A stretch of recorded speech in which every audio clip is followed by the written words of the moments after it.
আৰু মনত ৰাখিব মা ঠাকুৰাণী পূজালৈ আপোনালোকক সকলোকে আমন্ত্ৰণ জনালোঁ একজেক্ট। আৰু মই আছোঁ বঙাইগাঁও জিলাৰ পাতিলা দহাত বৰিপাৰাত। আৰু এইফালে এটা ধুনীয়া মন্দিৰ আছে মা ঠাকুৰাণী মন্দিৰ। আৰু ইয়াতে যিহেতু অনুষ্ঠিত কৰা হয় প্ৰত্যেক বছৰে এটা ধুনীয়াকৈ ডাঙৰ পূজা। এই বছৰো যিহেতু পূজাটো অনুষ্ঠিত কৰা হ'ব মানে কেই তাৰিখে? এইবাৰ জেঠৰ 1 তাৰিখে হ'ব, আহিব সকলোৱে।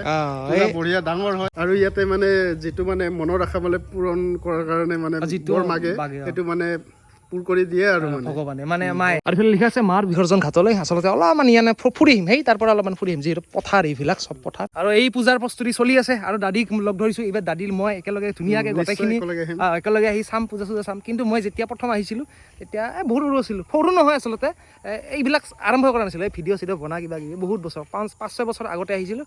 আৰু মাজত মই যোৱাবাৰ আহিম বুলি ভাবিছিলোঁ কিন্তু অহা নহ'ল। এইবাৰ নিশ্চয় আহিম না কি দাদী? ভিডিঅ' চিডিঅ' বনাম, আপোনালোকে লগ কৰিব, এনে আমাক লগ পাব আৰু সকলোৱে কমেণ্ট চমেণ্ট দিব আৰু মাতিব সকলোৱে লগ পালে নিশ্চয় সকলোৰে লগত ভিডিঅ' বনোৱাৰ চেষ্টা কৰিম। ঠিকে আছে।